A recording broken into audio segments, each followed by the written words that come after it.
आ रही है, जो बहुत से मेजॉरिटी मैंने देखा जो पाकिस्तानी हैं वो भारत की वैक्सीन लगाना चाह रहे हैं, चाइना की नहीं लगाना चाह रहे। ऐसा आप क्यों समझते हैं, ऐसा क्यों है? क्योंकि चाइना तो हमारा बड़ा दोस्त है, हम तो चाइना के बारे में कुछ सुनते नहीं है, हर वक्त चाइना को डिफेंड करते रहते हैं, लेकिन चाइनीज वैक्सीन, इवन अगर आप मेरी बात भी करें तो मैं अगर जाऊं कभी वैक्सीन के लिए जाऊंगी जब, तो मैं कहूंगी मुझे इंडियन वैक्सीन लगा दो, मुझे चाइनीज वैक्सीन नहीं लगानी। तो आप क्या समझते हैं कि इस तरह की सोच क्यों है? देखिए, एक कंट्री का जब हम विज्ञापन की दुनिया में यदि आप किसी को जानते हैं या क्यों आज मास कम्युनिकेशन की है, तो विज्ञापन में किसी भी प्रोडक्ट का एक ब्रांड पर्सनैलिटी होती है। चाइना की ब्रांड पर्सनैलिटी ये पुअर क्वालिटी की बनी हुई, क्योंकि चाइना ने मास प्रोडक्शन करके और प्राइस पे खेलते क्वालिटी के साथ इतना कॉम्प्रोमाइज किया कि जब दिल्ली में चाइना के 200 रुपए वाले पंखे बिके तो पहले लॉट में तो खूब बिके, लाइन लगा के बिके, लेकिन 15 दिन में लोगों को समझ में आ गया कि ये पंखा चलता नहीं, क्योंकि 200 रुपए में सीलिंग फैन आ नहीं सकता, चल नहीं सकता। आप टेम्पररी बना सकते हो जो 8, 10, 12 घंटे चले। तो चाइना प्रोडक्ट की एक ब्रांडिंग हो गई है कि चाइना मतलब पुअर क्वालिटी, जापान मतलब हाई क्वालिटी। इंजीनियरिंग में या गाड़ियों में आप बोलते जर्मन, इंजीनियरिंग टेक्नोलॉजी में जर्मन टेक्नोलॉजी कहते।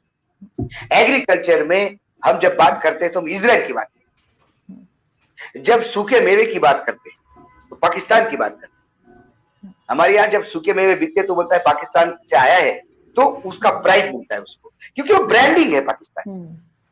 बिल्कुल। तो वो ब्रांडिंग चाइना की इतनी वीक है, तो ये तो कोई गाड़ी का स्पेयर पार्ट तो नहीं ले रहे आप, ये अपने जीवन के साथ खेल रहे हैं।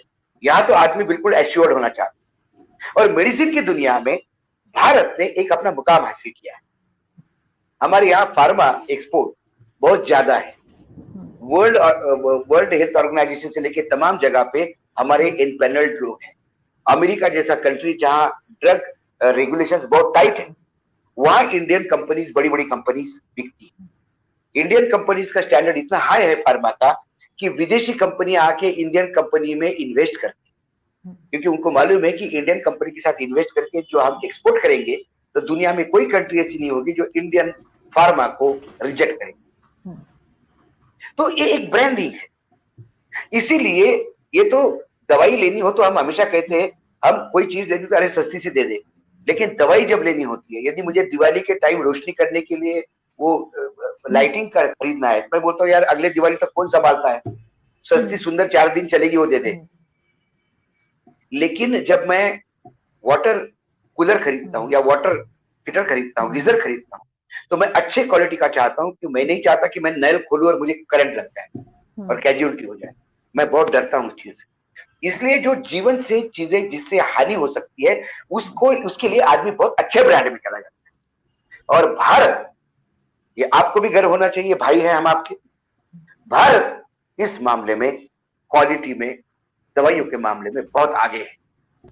और यही कारण है कि हर पाकिस्तान में, हमारे यहाँ भी चैनल ने कई इंटरव्यू चला है पाकिस्तान के लोगों के, उन्हें कहा नहीं हम तो भारत इंडियन वैक्सीन लेंगे, हम तो इंडियन वैक्सीन लेंगे। कोई भी लेगा, ये ट्रेंड अमेरिका में भी, ये इंग्लैंड में भी है, जहां जहां लोग हैं वहां वैक्सीन लेते हैं।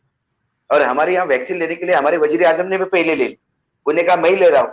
वजीर आजम की जो माताजी है हमारी, वो 92 प्लस है, उसने भी वैक्सीन ले ली।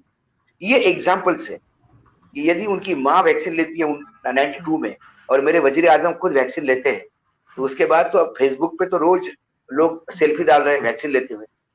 तो एक बार से आ गया। इसलिए मुझे लगता है कि पाकिस्तान में भी भारत के वैक्सीन पे उतना ही विश्वास है जितना विश्व के बाकी देशों को है। बिकॉज सर पहले तो बहुत लोग इंडिया में भी कह रहे थे वैक्सीन के ऊपर कॉन्फिडेंस नहीं है, लेकिन बिल्कुल जब से नरेंद्र मोदी जी ने लिया है तब से हो सकता है कि कुछ और लोग जो है वो आगे बढ़े हों। सर एक चीज और है, वो जब कोविड-19 शुरू में जब आया है तो आपको मालूम है कि यूरोप, अमेरिका बहुत तेजी के साथ और बहुत जिंदगियां जो है उसमें चली गई, और भारत, पाकिस्तान और इस तरफ जो हमारी कंट्रीज हैं जैसे बांग्लादेश हो गया, नेपाल हो गया, तो इनमें कम कम हुआ, ये इसका असर कम हुआ, उसकी क्या वजह हो सकती है? क्योंकि वो तो बहुत एडवांस कंट्रीज हैं, लेकिन लोगों ने ये भी कहा कि जो हमारे खाने होते हैं, जो हम हिंदुस्तानी पाकिस्तानी खाने खाते हैं, पका तो उससे जो हम जो तरीका हम पकाने का यूज करते हैं या जो हम मसाले खाते हैं, उसकी वजह से हमारी बॉडीज इतनी वीक नहीं है जितनी यूरोपियंस की या अमेरिकन की। आप ये समझते हैं ऐसा है? बिल्कुल। प्रॉब्लम क्या है आरजू जी, जो वायरस है, वायरस और बैक्टीरिया में एक जो मेजर फर्क है, वायरस अपने आप को बार बार म्यूट करता है, इसलिए उसकी दवाई या वैक्सीन पकड़ना बहुत मुश्किल है। इसलिए वैक्सीन पे भी लोगों को डाउट है। आज भी कोई ऐसी वैक्सीन नहीं जो 100% क्लेम करे। हमारे यहाँ 94% तक का रिजल्ट आया है पहले वैक्सीन के लॉट का, कि 94% में बहुत अच्छे रिजल्ट आए, that is very fair and that is one of the best results in the world we can say. लेकिन होता क्या है, मैं बार बार कहता हूं, किसी भी देश की मैं मेरे सरकार को भी कहता हूं, आप पेंडेमिक कंट्रोल करने के लिए इतराओ मत, आपने कुछ नहीं किया।